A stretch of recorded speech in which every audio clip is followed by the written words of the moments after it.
Welcome back, my friends, and konnichiwa from Japan.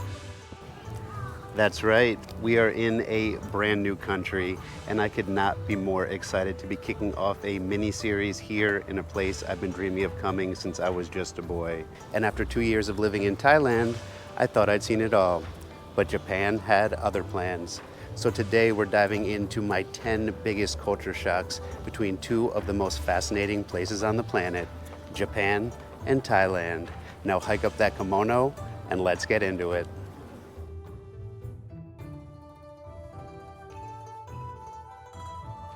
Now the first thing that really shocked me here was the people. I live in Thailand and it's one of the most warm and open places in the world. I spend the entire day smiling, having random conversations with people on the street. They invite me to eat with them. It feels like you're instantly part of their community. But here in Japan, it's very different. And I'm not saying this in a negative way. The people are incredibly kind and polite and respectful, but it does feel like you're at an arm's length. So it took me a little bit to adjust, to kind of see it in their actions, but more subtly. And I'm really enjoying it because now that I can know what to look for, I feel like I am part of it. And I actually spoke to one of the nice Japanese people I met in a restaurant the other day, and they were saying that Japanese people are a little bit more skeptical. They need to trust you before they accept you. And I totally get that. It just wasn't something that I was expecting.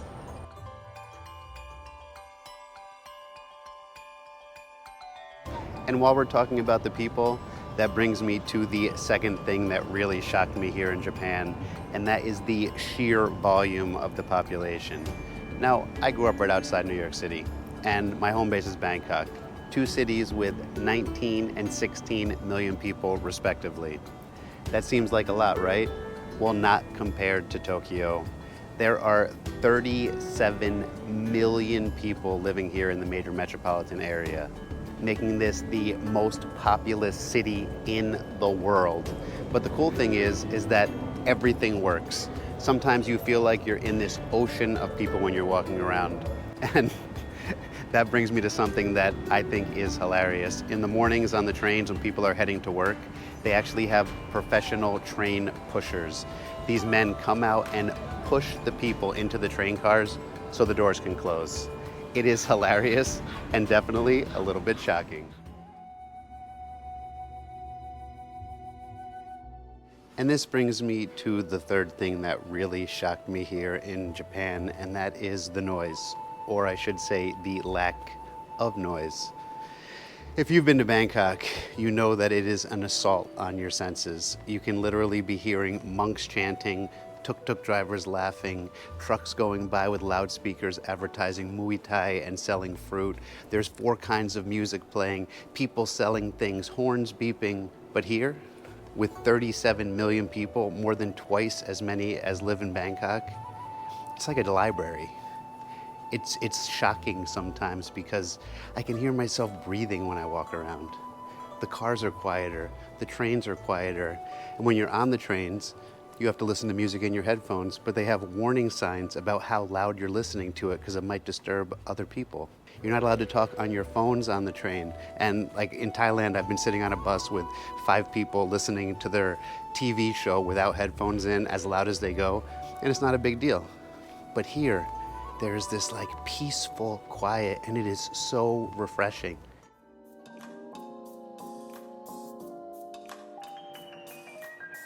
Now, the next thing that really shocked me here is how clean it is.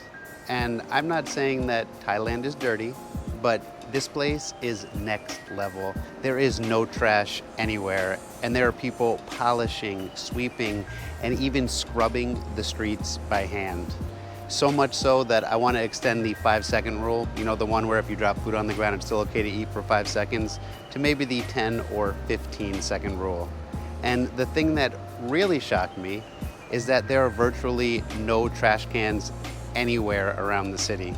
Like, I walked around with an empty coffee cup for 3 hours the other day, and I finally stopped someone and said, "Where can I throw this out?" And they said, "Oh, well, Japanese people will actually carry their trash home with them because they respect the city so much and they don't want trash around." And I think that is really special and something that we could all learn a little lesson from.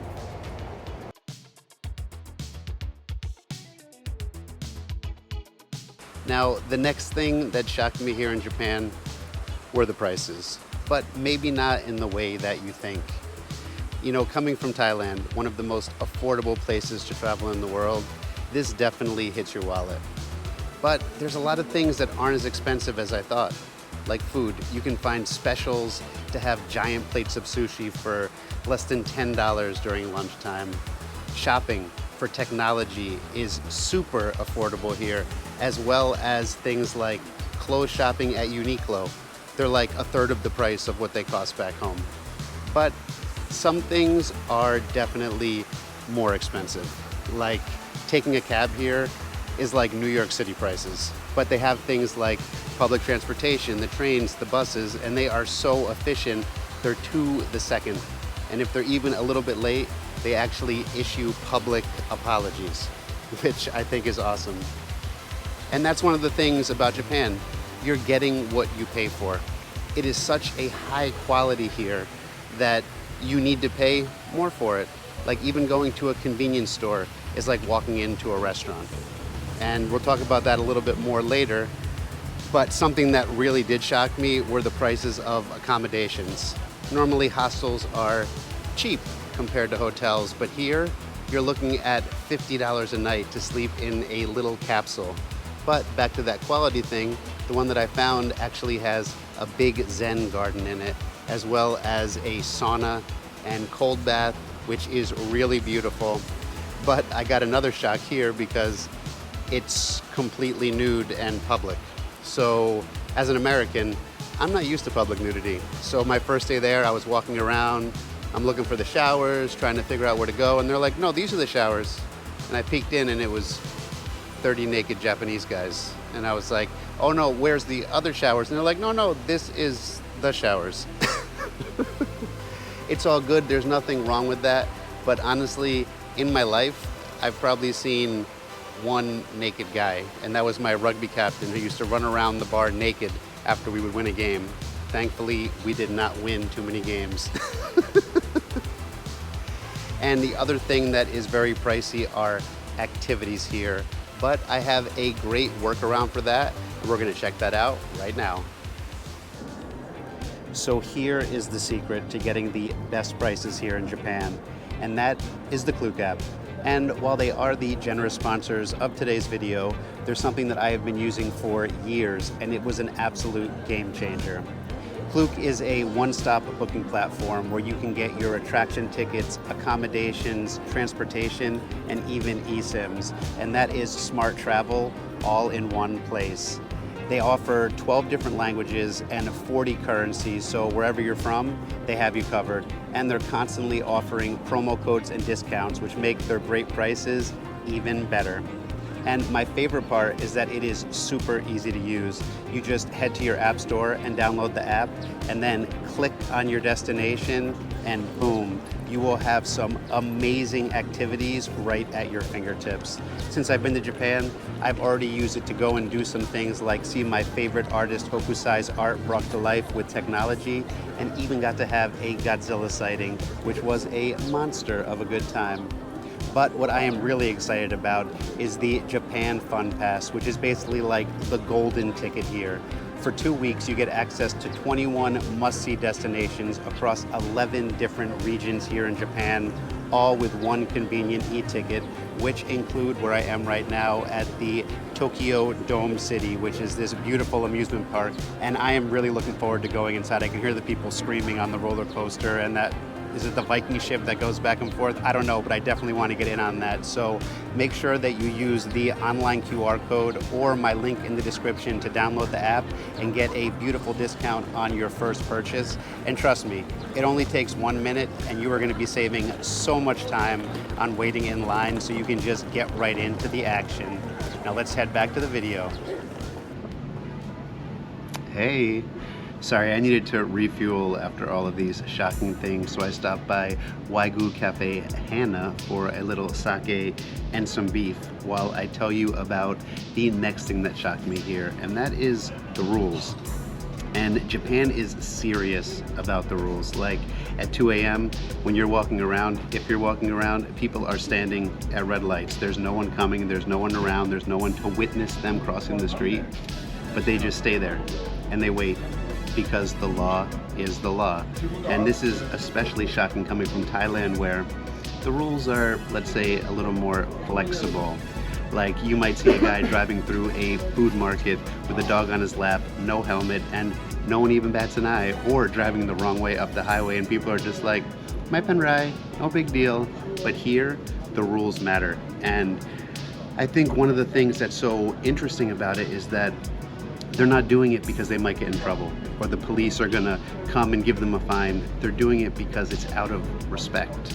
And that is something that I can really appreciate, and I really have found myself slowing down and trying to be more conscious of those things. And I think that's really special. Salud, or kampai.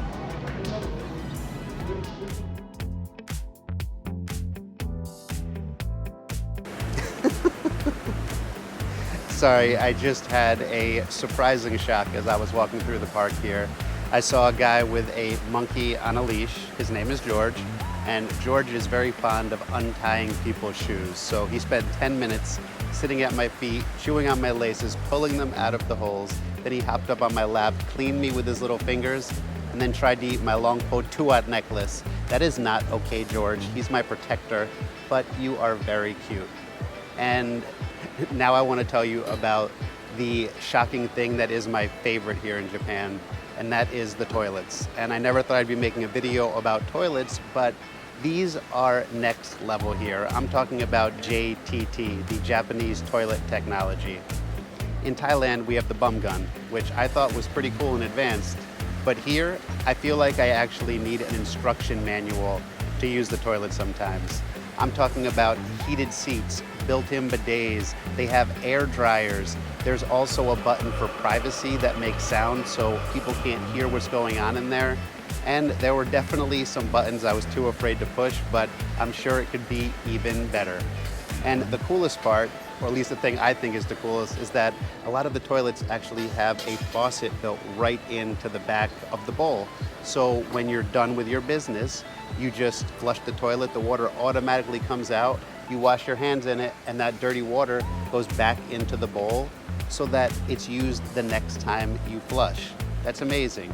It's efficient, it's eco-friendly, and it creates a one-stop care station where you can handle all of your business.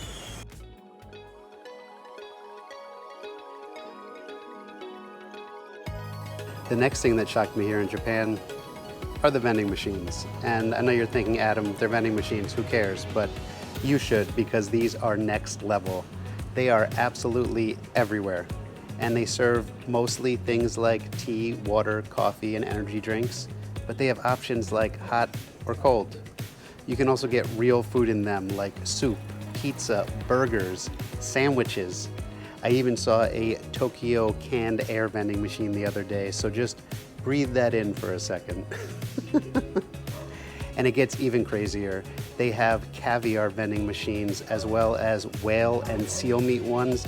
They even have bug vending machines with things like scorpions, regional crickets, and some really interesting drinks like soft-shelled turtle, pit viper, or water bug if you're in the mood.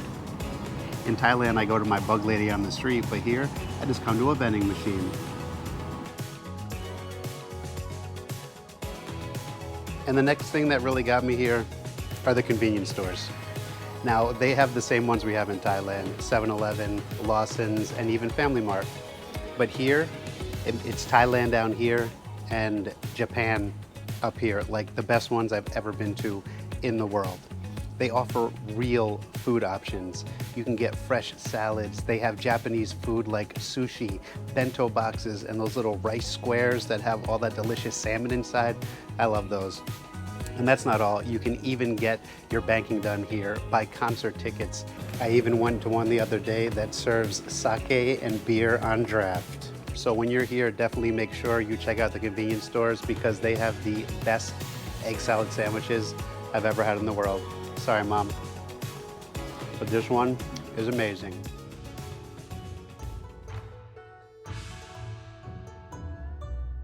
And the last thing that really shocked me here in Japan was the Buddhism.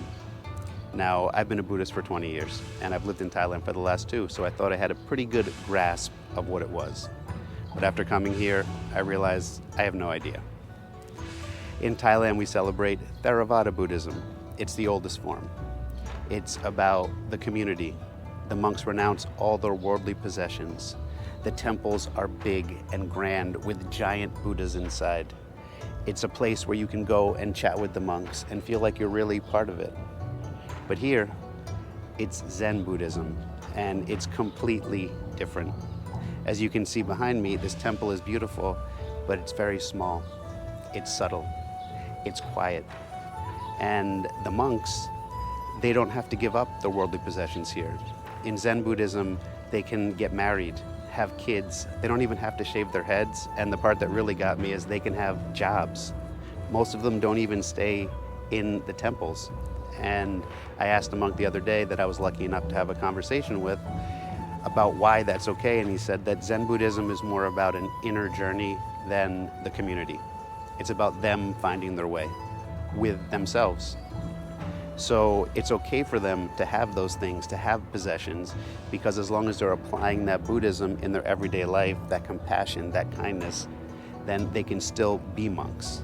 And at first I was like, I don't get it. But as I've been sitting, ruminating, thinking about it, I realized that that's one of the beautiful things about Buddhism, is that they can exist in different forms, but still share that beautiful love that Buddhism is known for.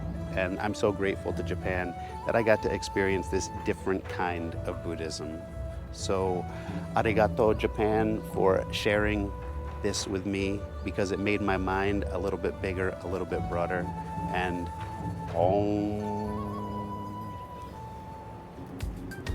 well, that is my 10 things that shocked me in Japan.